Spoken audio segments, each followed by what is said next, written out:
Hi everybody. I'm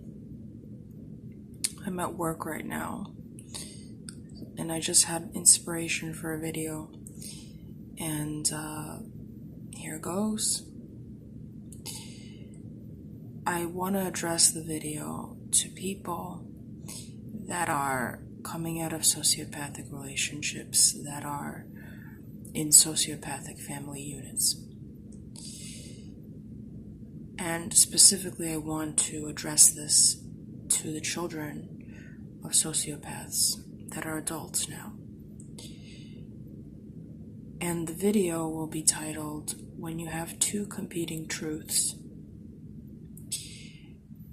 Pick the One That Best Suits Your Needs. So,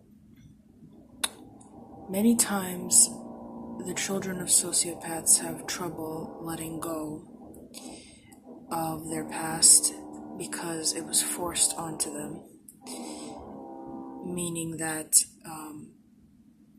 other people that are not born into family units like this, that just happen to meet narcissists in their life and bond themselves to them, have some sort of past that wasn't forced onto them. They weren't forced to act in ways in order to survive in a narcissistic household.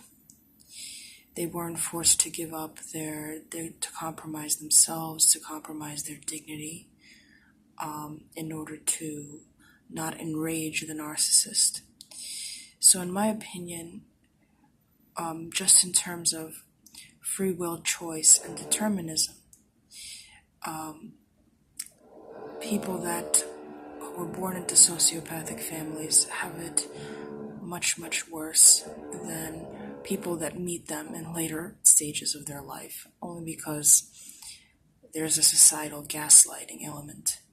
Society wants you to accept the sociopath irrespective of who they are. On top of that, you have to live with the idea that you don't have a family of origin. You can make a family. You can find people later in your life that are like family. But that security blanket, and even the social security blanket of having a family that loves you and takes care of you, is completely evaporated in your case. So in my opinion, there's a crossroads at some point when you're the child of a narcissist. You have two options and two truths that are both competing. On the one hand, you're within your rights to hate the world, to be pissed off, to be mad at God for putting you in this position, for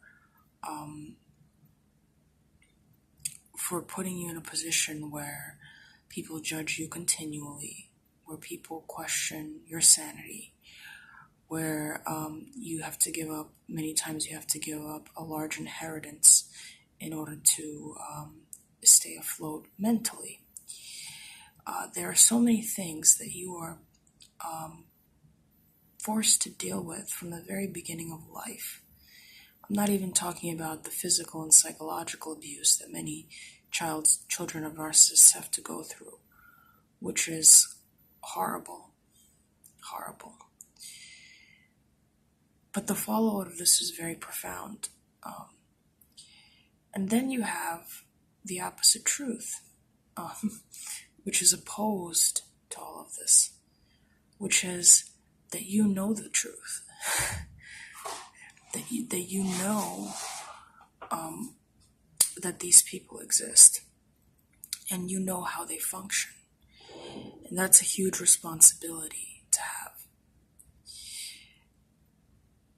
And the other truth is that if you fixate too much on the past, you won't have a future. You won't have anything to show for your future. You won't have financial assets. You won't have a career that you love. You won't have a family unit. You won't be able to trust people.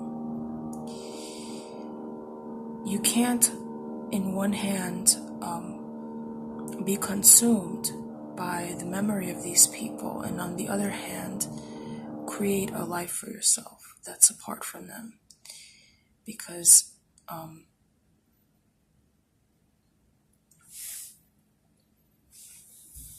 that's just the way it is. That's just the way it is. Anger and resentment and bitterness is a very, very toxic emotion. And in fact, if you want to see an example, a real life example of where that sort of anger leads you to, all you have to do is look at your narcissist and see where it led them. Many narcissists don't have a good education. Many narcissists hate people. Many narcissists can't function in society without parasiting off of other people. And so my recommendation for people that are exiting familial relationships is to think of your anger whenever you feel angry at your plight, to know that if you take that road, then you're going to end up exactly like them. And that's the issue. So there are two competing truths here. One that serves you and one that doesn't serve you. It's true that you've been wronged. It's true that these people exist. It's true that these people have taken many years of your life. It's true that you will continually be frustrated when you meet people that don't know about this. But the other truth is that if you don't move past this, then you can't be the best version of yourself possible. You won't be able to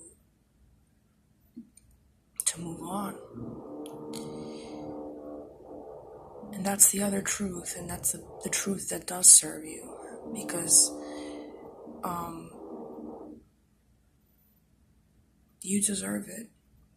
The narcissist deserved it at some point. The narcissist deserved to move past what happened to them, but they didn't take that opportunity, and they didn't take that truth. They took the opposite truth. And I'm not encouraging you to forget the past, because it's impossible to do that. But I'm encouraging you to embrace the second truth so that you're working in your best interests instead of against your best interests. It's in your best interests to think of things other than narcissism. It's in your best interest to fill your life with things that bring you joy. You don't owe anybody an explanation, especially after what you've been through, as to why you're doing that. People can go shove it if they have a problem with you doing you, because you have been oppressed for so long that you absolutely deserve complete and total support from your environment. And if your environment isn't giving you support, then you have to just change your environment. And that's all I wanted to say.